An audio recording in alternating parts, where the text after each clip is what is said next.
अब जैसे अक्रूर को बुलाया तो अक्रूर जी महाराज डर गए कि दुष्ट ने कभी राम राम कही नहीं, आज दरबार में बुला रहा है। तो अक्रूर जी दरबार में गए। जैसे दरबार में अक्रूर जी महाराज पहुंचे तो कंस ने खड़े होकर के स्वागत किया और गृहीत्वा पाणिना पाणि ततो क्रूरमुवाचः, हाथ से हाथ मिला रहा है। अब तो अक्रूर डर गए कि लगता है कि दुष्ट की तो राम राम भी खतरनाक होती है।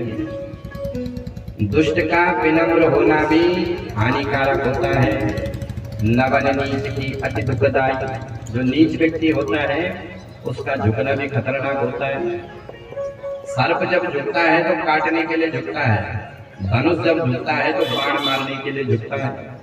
इसलिए लगता है कि कुछ ना कुछ तो है। अक्रूर जी कहते कि महाराज आज्ञा करो। कंस ने कहा कि अक्रूर, मैंने सुना है कि कृष्ण बलराम बड़े कीर्तिमान साबित हो रहे हैं, तो मैंने विचार किया कि अपने मथुरा में एक बार मल्ल युद्ध का आयोजन हो जाए और उस मल्ल युद्ध में कृष्ण बलराम को बुला लिया जाए और उनका शौर्य बल देखा जाए। अब तो अक्रूर जी सारा षड्यंत्र समझ गए कि इस मूर्ख को पता चल गया कि कृष्ण बलराम ही मेरे काल है और अपने काल को ही यहाँ बुला रहा है।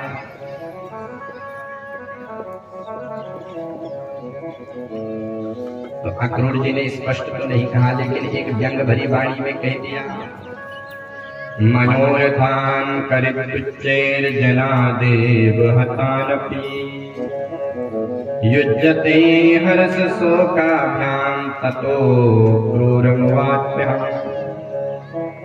अक्रूर जी कहते कि महाराज जी मनोरथ बड़े बड़े करता है कि पहले मैं ये करूंगा फिर मैं वो करूंगा, लेकिन होगा क्या वो तो परमात्मा जाने। कंस ने कहा अक्रूर जितना कहा जाए उतना करो, बोले तथापि आज्ञा करो भी, मैं आपकी आज्ञा का पालन करूंगा। और अक्रूर जी महाराज को कंस ने एक सोने का रथ दिया, उसमें अक्रूर जी बैठे प्रातः काल प्रययो नंद गोकुले। प्रातः काल रथ में बैठे और सुखदेव जी कहते परीक्षित सूर्य चरत गिरे नृपा, सूर्य अस्त के समय वृंदावन में पहुंचे। परीक्षित ने कहा गुरुदेव मथुरा से वृंदावन इतना दूर है क्या? सुखदेव जी कहते परीक्षित दूर तो नहीं है। बोले तो शाम कैसे हुई? बोले परीक्षित हुआ ऐसा कि जब अक्रूर जी रथ में बैठे तो रथ कंस के वायु वेग से दौड़ने वाले। अक्रूर जी महाराज रथ में बैठे और चाबुक चलाई, घोड़े तो भाग रहे हैं वायु वेग से और अक्रूर जी की ध्यान की समाधि लग गई। मन ही मन में सोच रहे हैं कि आज मैंने कौन सा दिव्य चरित्र सुन लिया जो मुझे भगवान का दर्शन होगा। किम मया चरितम भद्रम किम तप्तम परमं तपा, आज मैंने कौन सी तपस्या करी जो मुझे आज परमात्मा का दर्शन होगा। अरे मैं तो उस कंस को धन्यवाद दूंगा, मैं तो सोया हुआ था अपने कमरे में, लेकिन कंस ने मेरे को भगवान के पास भेजा।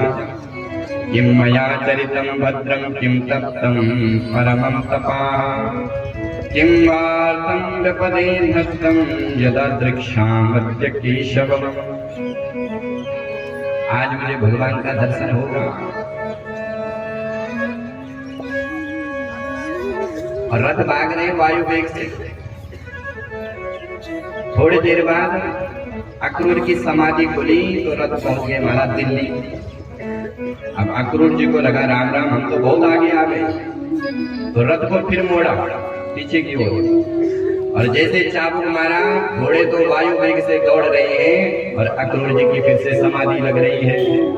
अब ठाकुर जी के एक एक अंग का स्मरण कर रहे हैं। द्रक्ष्यामिनोनम सुखपोलनासिकम स्मितावलोकारुणकंजलोचनम मुखम मुकुंदस्य गुणालकावृतम प्रदक्षिणं मे प्रचरन्ति वै मृगाः, प्रदक्षिणं मे प्रचरन्ति वै मृगाः। ठाकुर जी के एक एक अंगों का स्मरण कर रहे हैं। दृक्षामि नूनम, कैसे मेरे ठाकुर जी की नासिका होगी। सुखपोल नासिकम, कैसे मेरे ठाकुर जी के गाल होंगे। कैसे मेरे भगवान के कमल के समान आंखें होंगी। बिंबाफल के समान लाल लाल अधरोष होंगे। रसगुल्ले के समान सुंदर सुंदर गाल होंगे। सुंदर सुंदर अलकावली होंगी। मुखम मुकुंदस्य गुडालकावृतम प्रदक्षिणम प्रचरन्ति वै मृगा। एक एक अंगों का स्मरण कर रहे हैं। घोड़े पहुंच गए महाराज आगरा। अब अक्रूर जी ने विचार किया, राम राम, हम तो बहुत पीछे चले गए। तो सुखदेव जी कहते, परीक्षित सावधान होते होते अपने को संभलते संभलते जो है सूर्य सरति गिरिम नृपा, सवेरे के निकले शाम को पहुंचे। कारण ये था, शाम के समय कृष्ण बलराम गौ दोहने के लिए जा रहे थे और जैसे कृष्ण बलराम को अक्रूर जी ने देखा तो रथ से कूद पड़े और भगवान के चरणों में लोटपोट हो गए। ददर्श कृष्ण राम च ब्रजे गोदोहनम गतो दीप नीलांबरधरो सरदा अंबुरुधिक्षणो। भगवान के चरणों में बरबस लौट गए। कन्हैया बार बार छुड़ा रहे हैं लेकिन चरणों को छोड़ते नहीं। कन्हैया कहते हैं कि मेरे चाचा जी आए हैं, मेरे चाचा जी आए हैं। अक्रूर जी को भीतर लेके गए, बढ़िया भोजन कराया, स्नान कराया, आतिथ्य सत्कार हुआ और फिर भगवान अक्रूर जी के चरण दबा रहे हैं, चरणों की सेवा कर रहे हैं। कन्हैया ने पूछा कि चाचा जी मथुरा में सब कुशल से तो है। अक्रूर कहते हैं कि कन्हैया मथुरा में कुछ भी कुशल नहीं है। मथुरा में एक बीमारी ने जन्म लिया जिसका नाम है कैंसर। कंस रूपी कैंसर यदुवंशियों पर ऐसा लग गया कि अब वो ठीक होने के नाम नहीं ले रहा है। इसलिए प्रभु ऑपरेशन करने के लिए आपके पास आया हूँ, आप चलो और कंस का ऑपरेशन करो। पूरी बात बता दी। भगवान भी समझ गए। भगवान ने कहा कि चाचा जी अगर ऐसी बात है तो हम अवश्य मथुरा चलेंगे, और ये बात बाबा को मत बताना, नंद बाबा को। ठीक है लाला। अब महाराज भगवान अक्रूर जी के साथ मथुरा जा रहे हैं। 11 वर्ष की अवस्था में जैसे गोपियों को पता चला तो गोपियों की स्थिति बड़ी विकल हुई। गोपियों ने सुना कि भगवान हमें छोड़ करके मथुरा जा रहे हैं। जिन परमात्मा का दर्शन उन गोपियों को आंख जब झपकती है तो उन आंखों की पलकों का व्यवधान गोपियों को होता है। तो गोपियां आंखें बनाने वाले ब्रह्मा को गाली देती है। तो उन परमात्मा का एक क्षण का वियोग भी गोपी सहन नहीं कर सकती है। और जब उन्होंने सुना कि भगवान मथुरा जा रहे हैं तो उनकी स्थिति बड़ी विकल होती है। सारी गोपियां इकट्ठी हो जाती है रात्रि में। सखी तूने सुना है कल हमारे श्याम सुंदर हमें छोड़ करके मथुरा जाएंगे। एक गोपी कहती है कि बहन जो होना है वो तो होकर के रहेगा। दूसरी गोपी कहती है कि बहन संयोग और वियोग जीवन के दो पहलू है। यदि संयोग है तो वियोग भी है, सुख है तो दुख भी है। तीसरी गोपी कहती है कि बहन हमारे लिए तो ये अक्रूर आया। उस अक्रूर को भी खूब गाली देती है। चौथी गोपी कहती है कि बहन विधाता ने जो भाग्य में लिखा है वो तो होकर के रहेगा। तो सारी गोपियां मिलकर के विधाता को ही गाली देने लगती है। अहो विधाता स्तवना क्वचित् दया संयोज्य मैत्र्या प्रणयेन देहिना ताश्चा कृतार्थान् वियुनिं क्षपर्तकम् विक्रीडितं तेर्भक्चेष्टितं यथा। बहन, इस विधाता की करनी तो ऐसी है जैसे बच्चों की करनी है। बच्चे खेतों में जाते हैं और मिट्टी के घर बना देते हैं, और जब घर तैयार हो जाता है तो घर वाले आवाज लगाते, बच्चों आ जाओ, तो उसी घर में एक लात मार करके घर चले जाते हैं। तो उनको बनाने में भी आनंद आता है और तोड़ने में भी आनंद आता है। उसी प्रकार से ये ब्रह्मा भी है, यही जीव को जोड़ता है, सहयोग करता है, और एक दिन यही जीव से वियोग करवा देता है। तो ब्रह्मा जी को खूब गालियां देती है। प्रातः काल हुई, भगवान जब मथुरा के लिए प्रवेश कर रहे थे, इस समस्त गोपियों ने रास्ते को जाम कर दिया, रोक लिया। भगवान ने समझाया कि देवियों, 2 दिन की बात है, आज मैं जाऊंगा, कल मथुरा का मेला देखूंगा और परसों में वापस आ जाऊंगा। सांत्वयामास, सांत्वना दी। तो गोपियों को लगा कि हमारे प्यारे को सुख मिलेगा, इसलिए गोपियों ने रास्ता छोड़ दिया। प्रेम तद सुख सुखित्वम, ये प्रेम की पराकाष्ठा है। प्रेमी कभी ये नहीं सोचता है कि मेरे को सुख मिलेगा। श्रेष्ठ प्रेमी वही है जो अपने प्रेमी के प्रति प्रेम की भावना रखता है।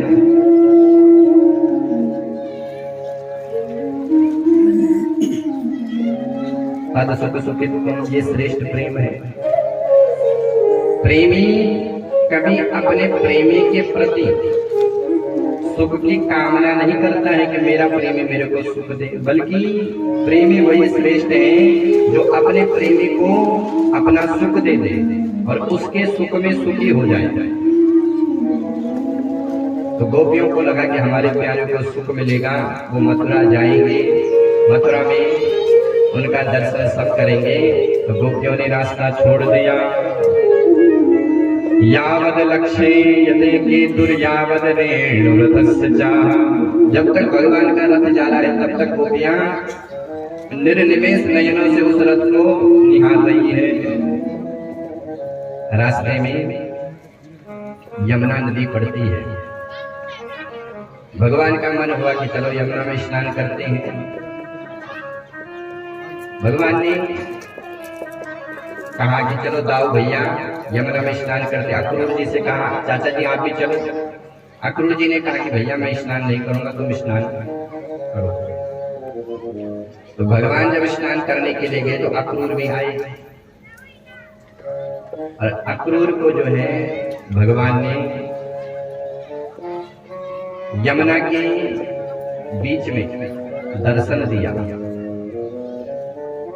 और यहाँ पर अक्रूर जी ने भगवान की सुंदर स्तुति करी। अक्रूर जी को भ्रम हो गया था कि कहीं ऐसा ना हो कि कंस इनको मार ना दे। तो उसी भ्रम को दूर करने के लिए भगवान ने अक्रूर को दर्शन दिया। और उसके बाद भगवान मथुरा में प्रवेश कर रहे हैं। तम संप्रविष्टो वसुदेव नंदनो, भगवान जैसे मथुरा में प्रवेश किए तो मथुरा के समस्त नर नारियों ने जैसे भगवान को देखा तो सब दौड़ पड़े। सारी नर नारियां जितनी भी थी, जो कभी घर के दरवाजे से बाहर नहीं आती थी, वो भी सब दौड़ रही हैं गलियों में। देख देख सकी पूतना मारने वालों, कारो कारो कन्हैया आ गयो, सब दौड़ रही है। धाये धाम काम सब त्यागी, मनोरंक निधि लूटन लागी। धाये धाम काम सब त्यागी, मनोरंक निधि लूटन लागी। यमन सब दौड़ रही है। एक सखी कह रही है कि देख देख सखी, गोवर्धन उठाने वालों गिरधारी आ गया, और सब भगवान के ऊपर से पुष्पों की वर्षा हो रही है। और कन्हैया भी उनको तिरछी निगाह से देख रही है। मथुरा की लीला और मिथिला की लीला दोनों आपस में मिलती है। भगवान राम जब लक्ष्मण जी के साथ नगर दर्शन के लिए गए तो मथुरा की नर नारियों ने भी, मिथिला की नारियों ने भी भगवान को देखा और जब भगवान की स्तुति करी तो लक्ष्मण जी ने कहा कि बड़े भैया एक बार मैं इनको देखूं। राम जी ने कहा नहीं भैया बिल्कुल मत देखो, नीचे की ओर मुख करके चलो। तो मिथिला के राम बड़े शर्मीले, बड़े लजीले और मथुरा के श्याम बड़े छैल छबीले, बड़े नटखट। अपनी तिरछी चितवन से सारे मथुरा की नर नारियों को अपने बस में कर रहे हैं। जैसे भगवान किसी को देख रहे हैं तो वो कह रही है, उसका सारा चित्त जो है भगवान की ओर जा रहा है। भगवान राम और कृष्ण दोनों एक हैं, केवल एक क्षणिक मात्र का भेद है। राम कृष्ण दो एक है, अंतर नहीं निमेष। एक के नयन गंभीर है, एक के चपल विशेष। भगवान राम के नयन बड़े गंभीर हैं, लेकिन कन्हैया की ऐसी दृष्टि है कि सबको अपनी तिरछी निगाह से अपने बस में कर लेते हैं। मथुरा की नर नारी भगवान का खूब दिव्य स्वागत कर रही है और खूब फूलों की बरसात हो रही है। भगवान के साथ ग्वाल बाल भी आए थे। ग्वाल बालों ने कहा कि अरे कन्हैया, तेरी इस मथुरा में क्या रिश्तेदारी है जो तेरा इतना दिव्य स्वागत हो रहा है? भगवान ने कहा, अरे ग्वाल बालों तुमको पता नहीं है, यहाँ के जो महाराज है वो मेरे सगे मामा है, इसलिए मामा के यहाँ आए तो स्वागत तो होगा ही। ग्वाल बाल कहते हैं कि अरे कन्हैया, तूने पहले नहीं बताई, अगर पहले बताता तो हम भी बढ़िया अपने लिए बगलबंदी सिलवाते, बढ़िया कपड़ा पहन के आते। अब हमें क्या पता था कि इतनी ठंड है। तो ग्वाल बालों ने कहा कि कन्हैया तूने पहले नहीं बताई, हम भी बढ़िया कपड़े पहन के आते। कन्हैया कहते हैं कि अरे ग्वाल बालों, चिंता काहे को करते हो, ये अपने मामा जी का घर है, यहाँ सब व्यवस्था हो जाएगी। बोले ठीक है लाला, व्यवस्था कर। तो भगवान थोड़ा आगे बढ़े, सामने से आ रहा था कंस का धोबी, चांदी का डंडा हाथ में लिए अकड़ के चल रहा था। स्वामी से ज्यादा सेवक की अकड़ होती है, मालिक से ज्यादा अकड़ नौकर की होती है। महाराज चांदी का डंडा हाथ में लिए हुए चल रहा है। भगवान सामने गए, मामा जी राम राम। धोबी ने कहा, भैया राम राम कैसे बोला? कन्हैया कहते हैं कि भैया, यहाँ के जो मामा, यहाँ के जो महाराज है वो मेरे मामा है, और मामा के गांव के सब मामा होते हैं, इसलिए इसी नाते तुमको भी मामा बोला। धोबी कहता, अच्छा मैं समझ गया कि तुम ही कृष्ण बलराम हो। बोले हाँ महाराज, तुमने पहचान लिया? बोले मैंने पहचान लिया और मुझे पता है कि कंस ने तुम्हें क्यों बुलाया है। कन्हैया कहते, अच्छा पता है तो बहुत अच्छी बात है, जरा दो चार कपड़े हमको दे दो, हमारे ग्वाल बाल पहन लेंगे। अब तो धोबी का माथा घूम गया। बोले तुम जंगलों में गाय चराने वाले ग्वारी और महाराज के वस्त्र पहनोगे? जैसे गाली दी तो भगवान को क्रोध आया और भगवान ने एक थप्पड़ मारी और रजकस्य कराग्रेण शिला कायाद पादयत्, उस रजक का, धोबी का सिर दूर जाकर के गिरा। भगवान ने कहा, ग्वाल बालों छांट लो अपने अपनी पसंद के कपड़े। ग्वाल बालों ने बढ़िया वस्त्र पहने और ऐसे जब महाराज के वस्त्र पहने तो ऐसे लग रहे थे महाराज जैसे हैंगर से टांगे होंगे। अब कहाँ तो महाराज कंस और कहाँ छोटे छोटे ग्वाले। और जब चलने लगे तो सड़क भी साथ में साफ हो रही है वस्त्रों से। दर्जी ने दूर से देखा कि भैया ये न जाने कौन सा फैशन आया। तो दर्जी ने भगवान से हाथ जोड़ा कि प्रभु, मैं इन कपड़ों को ठीक कर दूं, इनकी फिटिंग कर दूं। भगवान ने कहा भैया बड़ी कृपा कर दे। तो दर्जी ने जो है उन वस्त्रों को फिट कर दिया। भगवान ने दर्जी को खूब आशीर्वाद दिया कि भैया तुम खूब फलो फूलो। तो आप जान रहे हो कि दर्जी कितने फल फूल रहे हैं। 200 का कपड़ा और 400 की सिलाई, खूब फल फूल रहे हैं दर्जी। भगवान ने कहा ग्वाल वालों तो ठीक है, वस्त्र भी फिटिंग हो गई। ग्वाल वाल कहते कि कन्हैया हम ब्रजवासी हैं और ब्रजवासी के गले में जब तक सुंदर एक माला ना पड़ जाए फूलों की तब तक आनंद नहीं आता है। ब्रजवासी क्या करते हैं, बिहारी जी में जाएंगे, भगवान बिहारी जी को माला दिखाएंगे और अपने गले में डाल देंगे और खूब घूमेंगे। तो भगवान ने कहा भैया चिंता मत करो, माला की भी व्यवस्था हो जाएगी, बहुत फूल लगे हैं। तो भगवान पहुंच गए। तथा सुदामनो भवनम मालाकारस्य जगमतु। मथुरा में एक सुदामा नाम का माली रहता था। भगवान उसके घर गए, उसने जो है भगवान के गले में एक मोटी सी माला डाली, छोटी छोटी माला ग्वाल वालों को पहनाई। भगवान कहते हैं कि ग्वाल वालों अब तो ठीक है। ग्वाल वाल कहते हैं कि कन्हैया अभी भी एक कमी है। बोले अब क्या कमी पड़ गई? बोले लाला हम ब्रजवासी है और जब तक माथे पर थापक हवक चंदन ना लगे तब तक आनंद नहीं आता है, माँ तो सोनो है। तो भगवान ने कहा कि उसकी भी व्यवस्था हो जाएगी। भगवान थोड़ा आगे बढ़े तो सामने से आ रही थी 3 जगह से टेढ़ी कुबड़ी मटक मटक करके चल रही थी। तो भगवान ने उसको संबोधन किया कि अरे सुंदरी जी सुनती हो।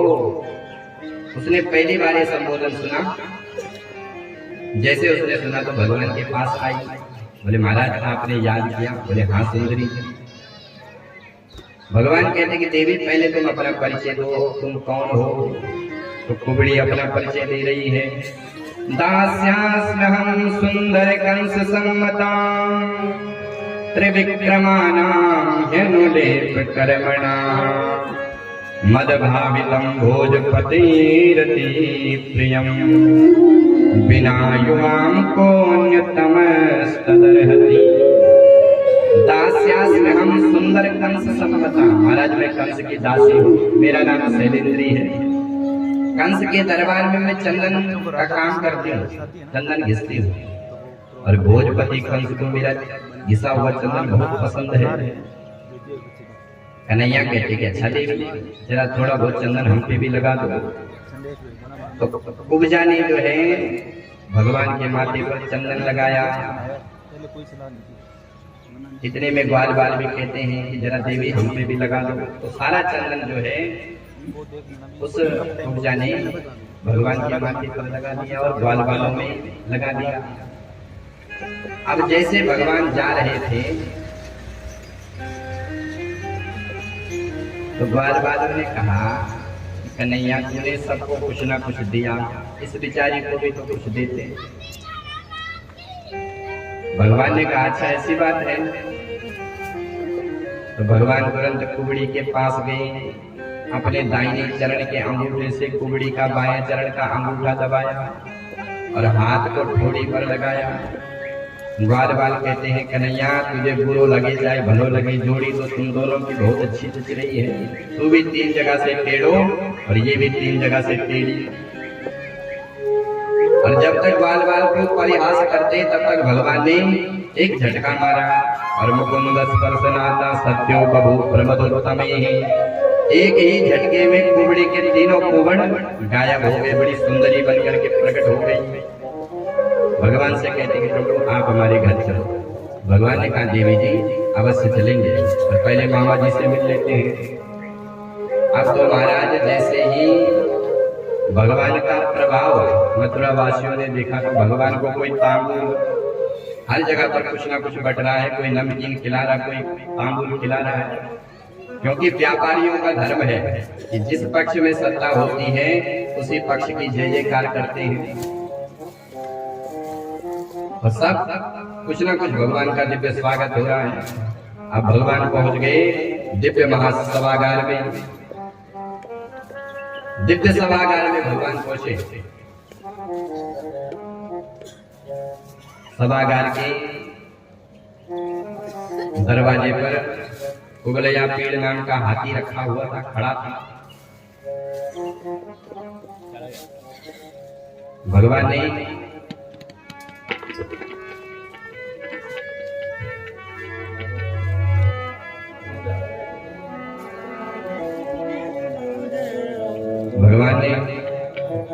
महावत से कहा कि महावत हाथी हटाओ, लेकिन महावत हाथी हटाता ही नहीं। भगवान ने कहा कि महावत हाथी हटाओ, नहीं तो ऐसा दंड दूंगा कि जो दंड यमराज पापियों को देते हैं। उसी समय महावत ने जो है हाथी को मदिरा पिला दी और हाथी पर अंकुश मारा और वो हाथी भगवान के साथ युद्ध करने के लिए चल पड़ा।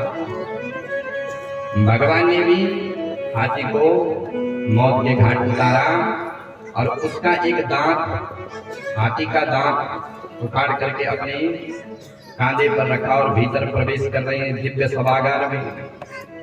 बड़े बड़े देश देश के भूपति नाना, बड़े बड़े राजा आए हैं और जैसे उन राजाओं ने भगवान को आते देखा तो भावना अनुसार सब भिन्न भिन्न भगवान के दर्शन कर रहे हैं।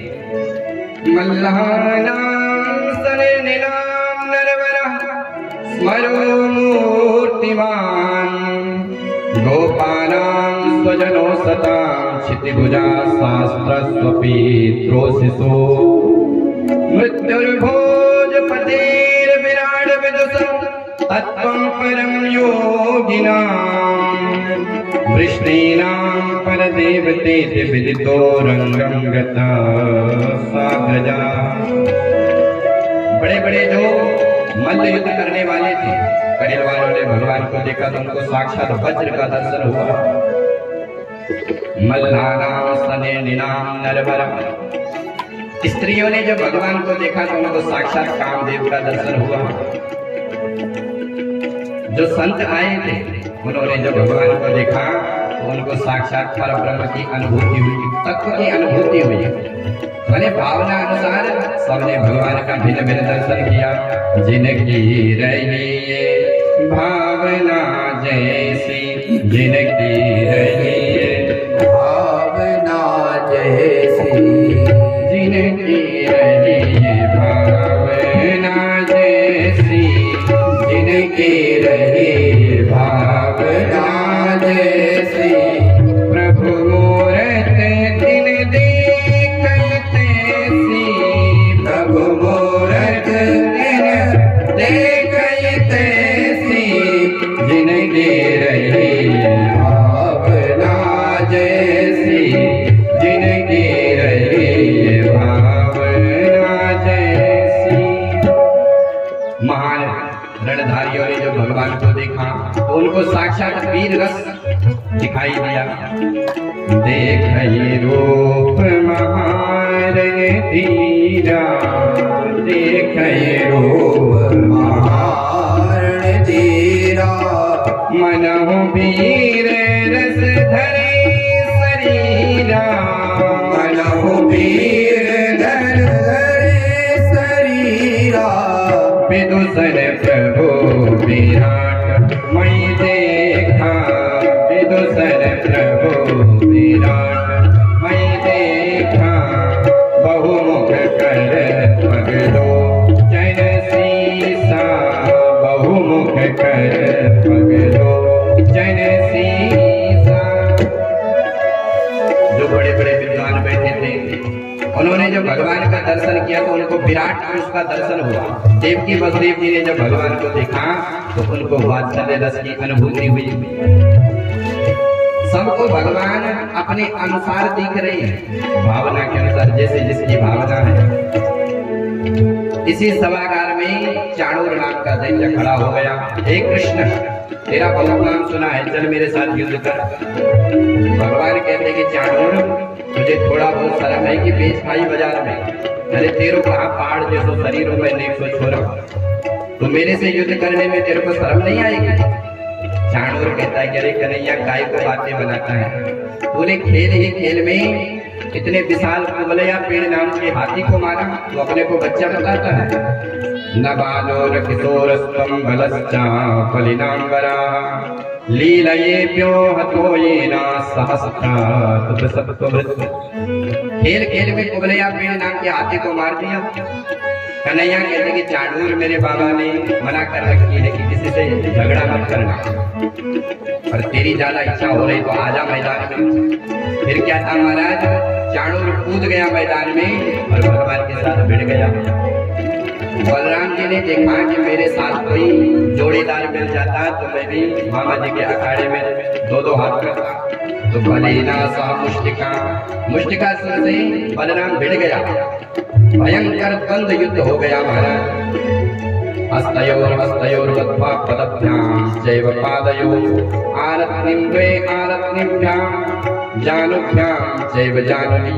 दाव पेच हाथों से हाथ बंधे हैं, पंजों से पंजे मिले हैं, सिर से सिर मिले हैं। घंटा भर बीत गया लेकिन कोई परिणाम नहीं। उच्च सिंहासन से कंस चिल्लाता है, अरे चाणूर मारे क्यों का उसकी छाती पर। जैसे ही कंस ने कहा तो चाणूर को जोश आया और जोश में एक मुक्का भगवान की छाती पर जड़ दिया। सुखदेव जी कहते परीक्षित ऐसा लगा मानो जैसे किसी ने हाथी पर फूल फेंका हो। भगवान कहते कि चाणूर ये मुक्केबाजी हो रही है कि कुश्ती बाजी, और तूने मेरे को एक मुक्का मारा है तो जरा मेरी भी थप्पड़ चाट ले। और एक थप्पड़ भगवान ने चाणूर को मारा। चाणूर मारा चारों कोनों में चक्कर खाते हुए धरती पर गिर गया। बलराम जी ने भी देर किए बिना मुष्टिकासुर को एक मुट्ठे में समाप्त कर दिया। कंस के 10 भाई और आए, उनको भी एक एक करके ठिकाने लगाए। सलतोषर नाम का दैत्य आया, उसको भी मारा। अब जैसे सारे मर गए तो उच्च सिंहासन से कंस चिल्लाता है, पकड़ लो इन दुष्ट बालकों को, भागने न पाए। इनको मारूंगा, इनके बाप को मारूंगा और आज अपने बाप को भी मार दूंगा। भगवान ने कहा भैया इसका तो हो गया बैलेंस फेल। कंस जब तक कुछ कर पाता तब तक भगवान ने एक छलांग मारी। प्रगृह्य केसे सुचरत किरीटम निपत्य रंगोत्परितुंग मंचा। एक छलांग में भगवान उच्च सिंहासन पर चढ़ गए, पकड़ लिए कंस के बाल। मानो याद करा है कि दुष्ट कंस बोले मेरी माँ देवकी के भी बाल ऐसे ही पकड़े थे। जब तक कंस कुछ कर पाता तब तक भगवान ने मारा एक धक्का और कंस नीचे गिरा और भगवान को ऊपर से विश्व भार लेकर के कंस के ऊपर चढ़े और एक मुक्का मारा और कंस के रहे से सर्वप्राण गोविंदाय नमो नमः। बोल कंस मर्दन भगवान की जय हो। कंस का उद्धार हुआ। कंस के मरते ही भगवान ने तुरंत उग्रसेन को राजा बनाया। कंस के भय से जो राजा जंगल में गए थे वो पुनः वापस आए और अब भगवान अपने जन्म देने वाले माता पिता के पास गए। सबसे पहले भगवान का यज्ञोपवीत संस्कार हुआ। यज्ञोपवीत संस्कार हुआ और भगवान कहते हैं कि हे माँ, जो बालक समर्थवान होकर के भी माता पिता की सेवा नहीं करता है वो मरे हुए के समान है। मातरम पितरम वृद्धम भार्यं साध्वी सुतं शिशुं गुरुं विप्रं च कल्पो वृक्ष वसंवृता। जो बालक समर्थवान होकर के माता पिता की अपेक्षा करता है, उनकी सेवा नहीं करता, वो मरे हुए के समान है। तो अब कन्हैया अपने जन्म देने वाले माता पिता को खूब सेवा करते हैं। गर्गाचार्य जी कहते हैं कि वसुदेव, तुम अपने बालक की शिक्षा के लिए अपने बालक को उज्जैन भेजो, सांदीपनी मुनि के आश्रम में। क्योंकि माता पिता के प्रेम के कारण अगर बच्चा बिगड़ता है तो वो माता पिता बच्चों के सबसे बड़े शत्रु हैं। माता शत्रु पिता वैरी ये न बालो न पाटिता हंस मध्य न सोवते सभा मध्य हंस मध्य बको यथा। वो माता पिता सबसे बड़े शत्रु हैं जो अपने पुत्रों को अपने प्रेम के कारण बिगाड़ देते हैं। बच्चों से प्रेम करो लेकिन एक सीमा तक, प्रेम और भय दोनों होना चाहिए। अगर केवल प्रेम है तो जो मर्यादा है वो खत्म हो जाएगी, और केवल भय है तो नफरत हो जाएगी। दोनों होनी चाहिए, प्रेम और भय। बैलेंस बना के रखना चाहिए कि बच्चे बिगड़े बिना। तो भगवान कृष्ण को उज्जैन भेजा गया। इसी आश्रम में भगवान की मैत्री सुदामा जी से हुई, और गुरु पुत्र का मरा हुआ पुत्र भगवान ने गुरु दक्षिणा के रूप में सांदीपनी मुनि जी को दिया और पुनः मथुरा आए। वर्षों तक मथुरा में रहे। गोपियों को परसों का दिया हुआ वचन वर्षों में भी पूरा नहीं किया। एक दिन भगवान उदास बैठे हुए थे।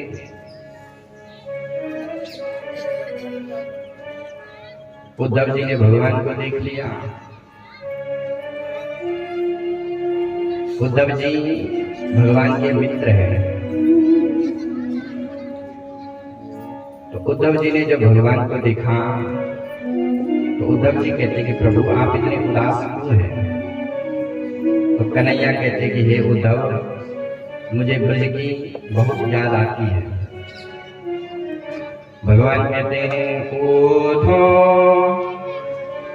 मोहि ब्रज बिस रत्नाई, ओधो मोहि ब्रज बिस रत्नाई, ओधो मोहि ब्रज बिस रत्नाई। हंस सुता को सुंदर कलेरव, हंस सुता को सुंदर कलेरव, और यमुना की छाई, ओधो मोहि ब्रज बिस रत्नाई। भगवान की अधीरता जब उद्धव ने देखी तो उद्धव ने कहा कि प्रभु आप इतने उदास क्यों हैं? भगवान ने कहा कि उद्धव तुम ऐसा करो कि एक बार वृंदावन जाओ और मेरा जो प्रेम है वो गोपियों को सुना करके आओ, क्योंकि मैं उनके बिना जी नहीं सकता। उद्धव जी वृष्णि वंश के आचार्य हैं, कृष्ण के सखा हैं और बृहस्पति के शिष्य हैं। वृष्णीनां प्रवरो मंत्री कृष्णस्यादयिता सखा, शिष्यो बृहस्पति साक्षात् उद्धवा बुद्धिसत्तमा। उद्धव जी ने मन में विचार किया कि मैं चला तो जाऊंगा वृंदावन, लेकिन मैं जब उन गोपियों को उपदेश करूंगा अपनी लक्षणा व्यंजना की भाषा से, जब उनको समझाऊंगा तो उनको तो कुछ समझ में नहीं आएगा, क्योंकि वो तो गंवार है और मैं बृहस्पति का शिष्य हूँ, विद्वान। तो उद्धव जी ने मन में विचार किया कि भगवान की आज्ञा है तो जाना तो पड़ेगा। उद्धव जी महाराज गोकुल आए और गोकुल में उद्धव ने जब गोपियों के ज्ञान को देखा तो उद्धव का सारा ज्ञान जो है बह गया।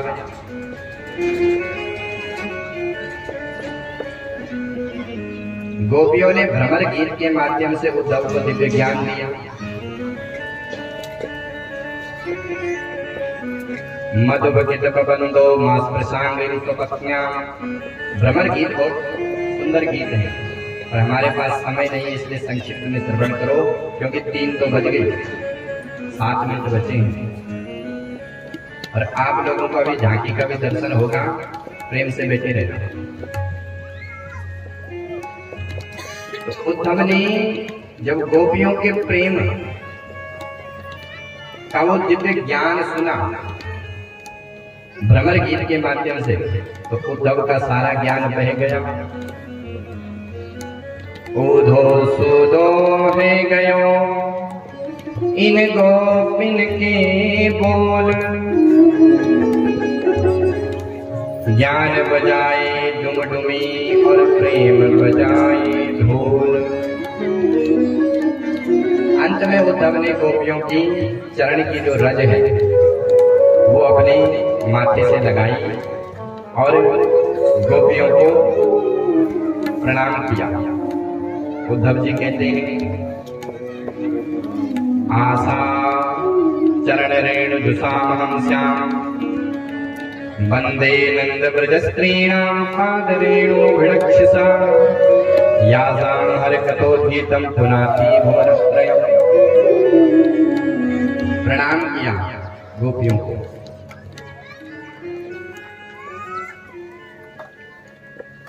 गोपियों की रज की धूल उद्धव ने माथे पर धारण करी और पुनः 6 महीने के बाद उद्धव मथुरा आए। भगवान ने कहा, उद्धव तुम तो 2 दिन के लिए गए थे, ऐसा कौन सा ज्ञान लिया 6 महीने बीत गए। उद्धव कहते हैं कि हे प्रभु, आप बड़े छलिया हो, आपने उन गोपियों को भी छला है। जिस भी गोपी का वर्णन उद्धव करते हैं तो आंखों में आंसू आने लगते हैं। भगवान ने कहा कि उद्धव, मैंने तुमको इसीलिए ब्रज में भेजा था कि तुम ज्ञानी तो थे, लेकिन ज्ञानी के साथ साथ तुम प्रेमी नहीं थे, क्योंकि ज्ञान तब तक अधूरा है जब तक जीवन में प्रेम नहीं है, तब तक व्यक्ति शुष्क है। इसलिए उद्धव, तुम मेरे अच्छे मित्र हो, ज्ञानी थे लेकिन प्रेमी नहीं थे, और अब गोपियों ने तुमको प्रेम का पाठ पढ़ा दिया है। सुखदेव जी कहते हैं, परीक्षित, एक दिन भगवान ने कुब्जा पर भी कृपा करी और फिर भगवान मथुरा में वास कर रहे हैं। इसी लीला के साथ 49 अध्याय विश्राम होते हैं। भागवत के जो 10वें स्कंद है उसमें 90 अध्याय है, तो 49-50 अध्याय विश्राम होते हैं और 51वें अध्याय लगते ही जरासंध के आक्रमण होते हैं। भगवान ने जब कंस को मारा तो कंस की पत्नी है अस्ति और प्राप्ति, और इनके पिता है जरासंध, कंस का ससुर। तो जरासंध के आक्रमण होने लगे। अब इस लीला को थोड़ा आध्यात्मिक लीला से श्रवण करो 5-10 मिनट, उसके बाद कन्हैया जी आ जाएंगे। 50 अध्याय लगते ही, 51वें अध्याय लगते ही जरासंध के आक्रमण हो गए। तो ये शरीर भी एक पुरी है। 51वें अध्याय लगते ही 51वें वर्ष में इस शरीर पर भी जरासंध आक्रमण करता है। जरा नाम बुढ़ापा आक्रमण करता है महाराज, और एक बार नहीं करता है, 17 बार आक्रमण हुए भगवान पर, और भगवान ने खूब सामना किया जरासंध का। तो हम पर भी जरा नाम बुढ़ापा आक्रमण करता है, आंखों से दिखना बंद। हम भी खूब लड़ाई करते, खूब च्यवनप्राश खाते हैं, खूब बादाम का हलवा खाते हैं, लेकिन कहाँ तक खाएं। ये तो जरासंध छोड़ने का नाम ही नहीं लेता, ये तो आक्रमण पे आक्रमण करे जा रहा है।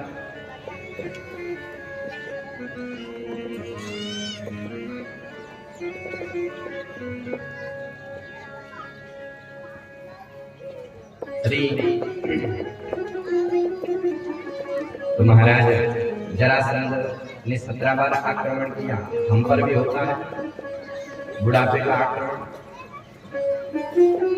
पर 17 बार तो भगवान ने सामना किया, 18वें बार भगवान ने मथुरा को छोड़ करके द्वारिकापुरी का निर्माण किया। उसी प्रकार से हम भी खूब सामना करते हैं बुढ़ापे का, लेकिन बुढ़ापा जब छोड़ता नहीं है तो अंत में हमको इस पुरी को छोड़ करके दूसरी पुरी में जाना पड़ता है। भगवान ने भी मथुरा को छोड़ा और द्वारिकापुरी का निर्माण किया, और द्वारिका में भगवान का प्रथम विवाह भीष्मक नंदिनी रुक्मिणी जी के साथ संपन्न हुआ। परीक्षित ने प्रश्न कर दिया, गुरुदेव 1 मिनट, मैं पूछना चाहता हूँ, मैंने सुना है कि भगवान का विवाह रुक्मिणी जी के साथ राक्षस विधि से कैसे हुआ? परीक्षित कह रहे हैं, भगवान भीष्मक सुता रुक्मिणी रुचिरानना राक्षसीन विदानीना उभयेमा इति श्रुतम्। राक्षस विधि से कैसे हुआ? 4 प्रकार के विवाह होते हैं, ब्राह्म्य विवाह, गंधर्व विवाह, राक्षस विवाह और पिशाच विवाह। ब्राह्म्य विवाह वो होता है कि माता पिता की मंजूरी के अनुसार दोनों में आपस में संबंध जुड़ा और ब्राह्मणों के द्वारा बढ़िया बेदी में फेरी लगवाई और विवाह हुआ, ये होता है ब्राह्म्य विधि। दूसरा होता है गंधर्व विवाह, जिसको कहते हैं प्रेम विवाह, लव मैरिज। तीसरा होता है राक्षस विवाह, कि घर वालों ने रिश्ता कर रखा कहीं और विवाह हो गया किसी और के साथ, ये होता है राक्षस विवाह। और एक होता है पिशाच विवाह, जो पुराने जमाने में राजाओं में होता था, वो उठा करके ले जाते थे राजकुमारी को। तो भगवान का विवाह राक्षस विधि से कैसे हुआ? तब सुखदेव जी कहते, परीक्षित आपने सही सुना है, भगवान का विवाह राक्षस विधि से ही हुआ। महाराज कैसे हुआ थोड़ा बताओ। तब सुखदेव जी कहते हैं,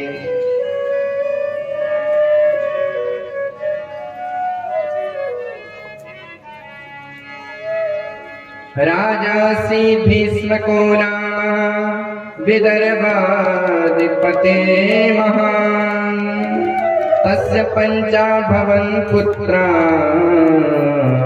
कन्याये काचवरानना। राजासी भीष्म को नाम, कुंडिन प्रदेश के राजा है भीष्म जी महाराज। इनके 4 पुत्र हैं, रुक्मी, रुक्मबाहु, रुक्ममाली और रुक्मरथ। इन 4 भाइयों की इकलौती बहन है रुक्मिणी। रुक्मिणी को नारदाज ऋषियों ने भगवान के गुण सुना सुना करके भगवान का दीवाना बना दिया, और रुक्मिणी दिन रात भगवान के ही गीत गाती। एक दिन महाराज भीष्म जी अपने 4 बच्चों से कहते हैं कि बच्चों, ऐसा करते हैं कि अपनी कन्या का विवाह द्वारिकाधीश से करवाते हैं, क्योंकि द्वारिकाधीश चारों तरफ उनकी ख्याति है, उनसे विवाह होगा। तो 3 भाई तो कुछ नहीं बोले, लेकिन रुक्मी बोल पड़ा कि पिताजी, मैं अपनी बहन का विवाह उस भगोड़े से नहीं करूंगा, क्योंकि वो तो भगोड़ा है, रणछोड़ है, मैं उससे विवाह नहीं करने दूंगा। भीष्मक जी महाराज चुप हो गए, बोले बेटा आप तेरे मन में जो आए तो कर। रुक्मी महाराज सवेरे निकला और शाम को आया, बोले पिताजी परसों बारात आ रही है। बोले क्या मतलब? बोले हाँ पिताजी परसों बारात आ रही है। बोले बेटा मंगनी सगाई वगाई हुई कि नहीं? बोले पिताजी हम सगाई वगाई के चक्कर में नहीं पड़ते, यहाँ तो चट मंगनी पट विवाह होता है। बोले बेटा किससे रिश्ता किया? बोले पिताजी मेरा संबंध ऐसे नहीं जोड़ा मैंने, 6 दिन रहे शिशुपाल के साथ अपनी बहन का रिश्ता पक्का करके आया हूँ। अच्छा बेटा, पर जैसे रुक्मिणी ने सुना तो रुक्मिणी महाराज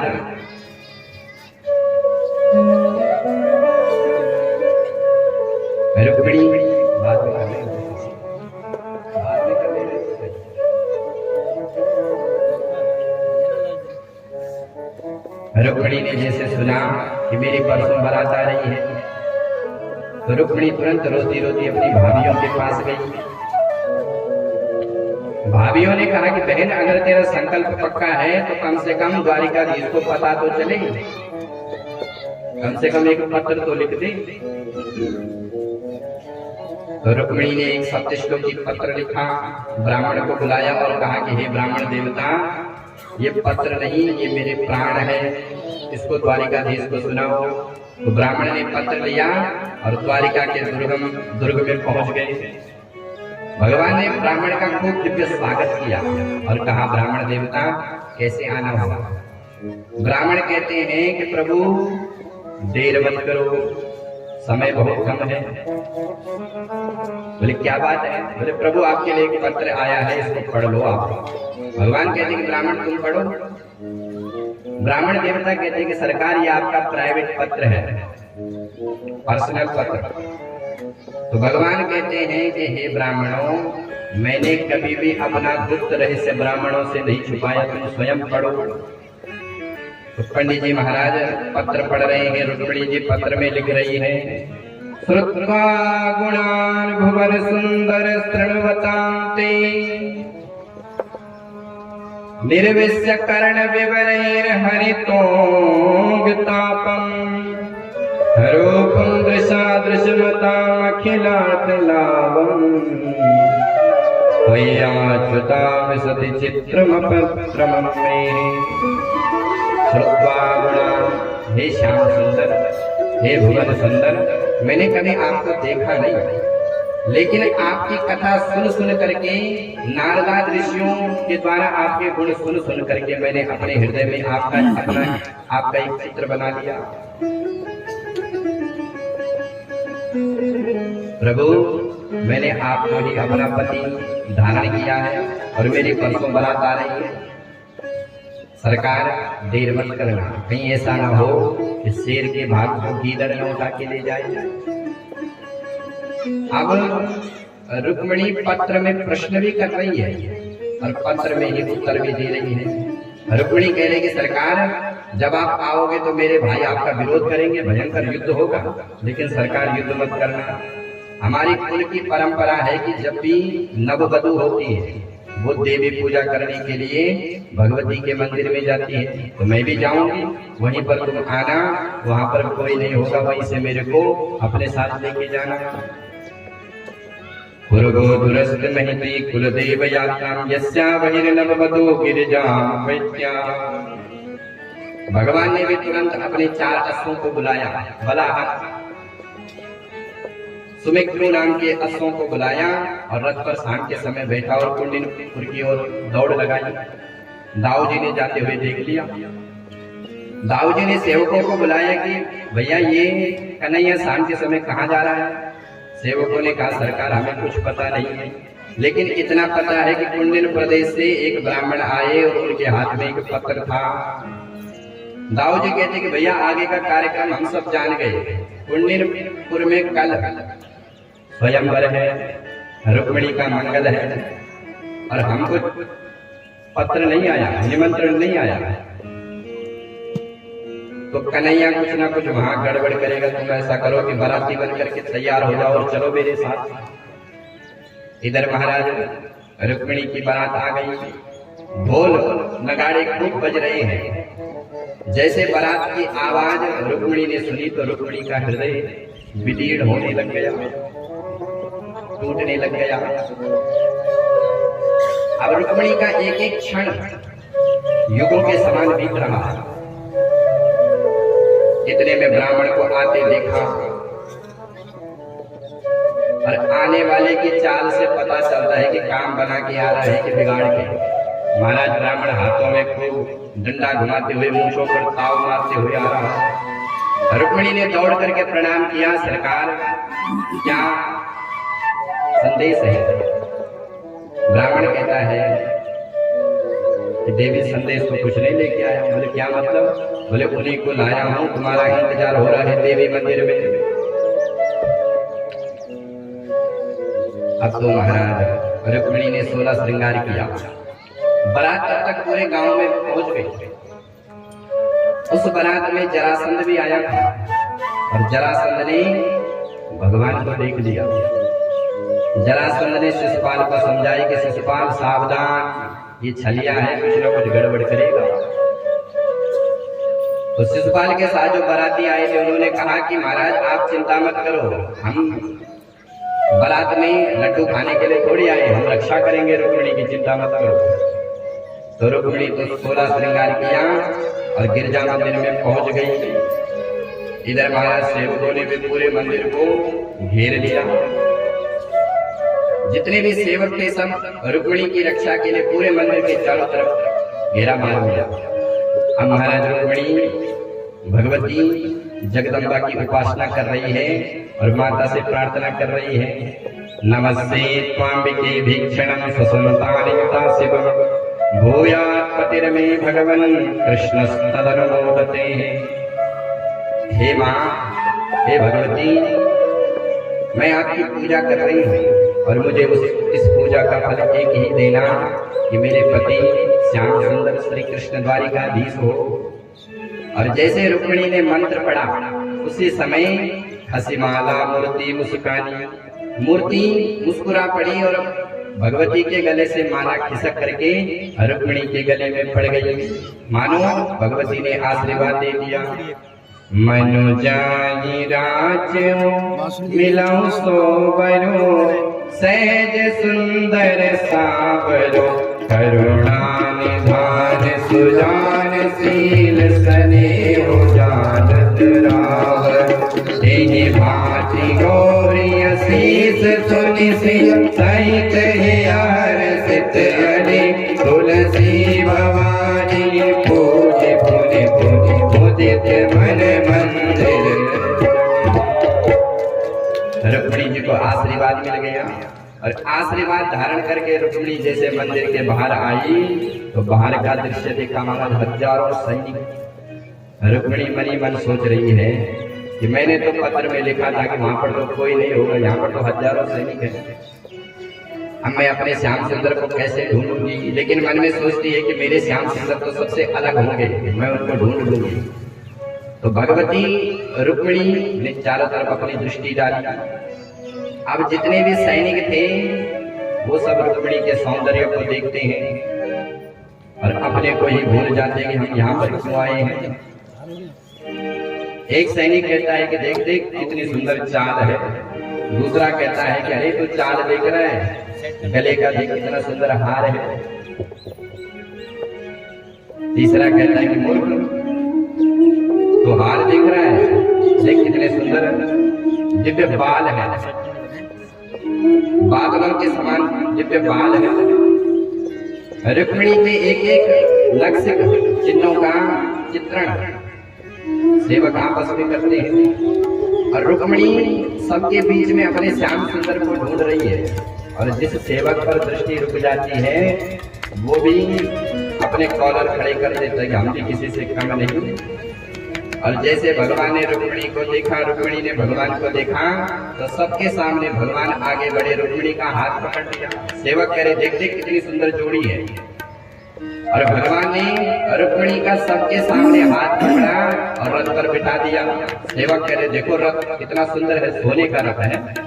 दूसरा कहता कह रहे तू रथ देख रहा है, घोड़े देख उच्च प्रभा नाम के समान, घोड़ों को देख।